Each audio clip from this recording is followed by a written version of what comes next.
Hey people, it's Nias talking. Now, first off, I want to thank Lisa Cabrera for giving me a shout out. That was very much appreciated. Now, I want to thank one of my subscribers, Jada T, for telling me about this story because it's actually become a very personal one because it told me a lot of things about myself because I realized that I actually have black ancestry through this story. Because, in my family, my uncle is very, very dark. And, he could, on the streets of America, he could be taken as a black man. And it may explain a lot of things. The people often ask me, why do you care so much about black history and culture? And this is a good question. And knowing that I have black ancestry made a lot more sense that I have that blood connection. So that's why it's become very personal. So I found this story, it's called the Sheedi Project. And this is about the Sheedi people, the Sheedi people, or Sheedi, these different words, of Pakistan, who are Afro-black people. And this is the story of it. Few need introducing to the Western movement of slaves from Africa across the Atlantic Ocean. Much has been documented and studied about this horrific piece of history, but this wasn't the only slave route that existed. A far older Eastern movement of slaves was forcibly taking place to the opposite side of the world. Between the 1st and 20th century, beginning with the Arabs and Ottomans and later continued by the Portuguese, the Dutch, the French, and the British, an estimated 4 million Africans were taken from their homes, mostly in East Africa and across the Indian Ocean. During this time, there was also a voluntary migration of Africans as travelers, traders to countries around the peripheries of the Indian Ocean and further east.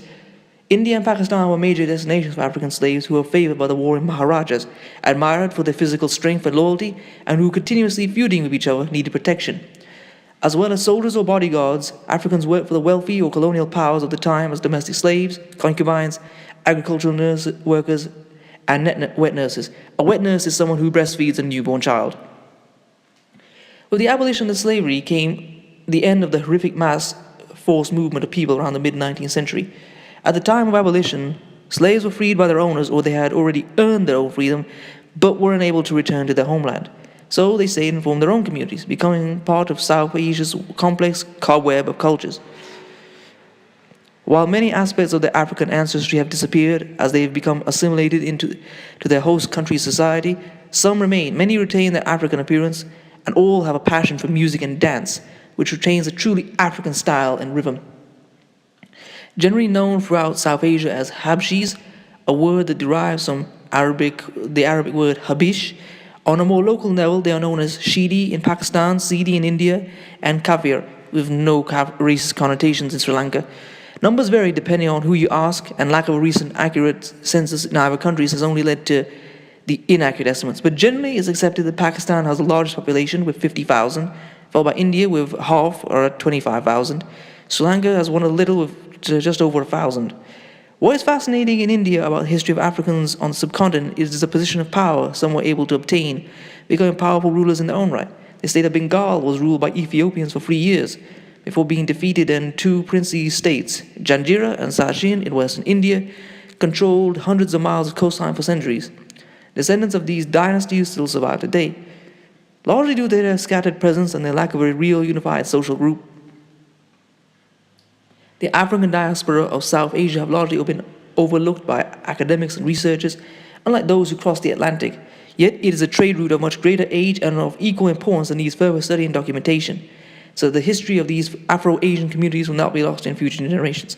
Okay, now I'm going to go to what it says about Pakistan. The Sheedi of Pakistan. Both slaves and traders arrived in Pakistan from Africa through the ports of Baluchistan and Sindh, where their work ranged from dock workers, miners, domestic servants, farm workers, concubines, bodyguards.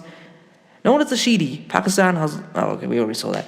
In modern-day Pakistan, streets like Mombasa Street in Karachi show clues to its African heritage of this region, and the largest population of Sheedi live in an area of Karachi called Lyari, but also throughout Sindh province and particularly in remote villages. In a region bordering India, many Sheedi villages can be found. Pakistan's most famous Sheedi, whose story is actually taught to school children in history books, is that of Hosh Muhammad Sheedi. In 1843, he commanded an army against the British during the Battle of Dabo, which, despite losing, delayed the annexation of the province of Sindh to Imperial Britain. Every year, the Sheedi mark the anniversary of host Sheedi's death with a special ceremony. Today, the Sheedi live on the fringe of society, often poor, with little access to good jobs and schools. As a result, they have formed very strong and active community organizations that directly assist and help the development of their communities. Okay, now, I'm sure there was another video which talked about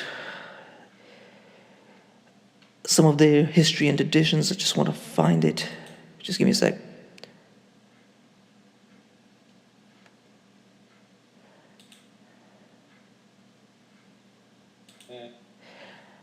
Okay, so this is just in brief. I'm going to leave this video in the description. Now, once a year, the Sheedi community gather at the shrine of Mango Pier in Karachi to hold a sacred festival. While the historic rituals have survived for several centuries, the community leaders are concerned about the high levels of poverty faced by the Sheedi today. And they have a chant which is made up of both a mix of Swahili, which is where they come from, East Africa, Kenya, Uganda, and what else was it? And the native languages, Balochistani, Urdu. And they use a popular dance called Leva, which is popular in East Africa. Anyway, people, I hope you like this. Please comment, rate, share, and subscribe. Peace, love, and unity. Bye.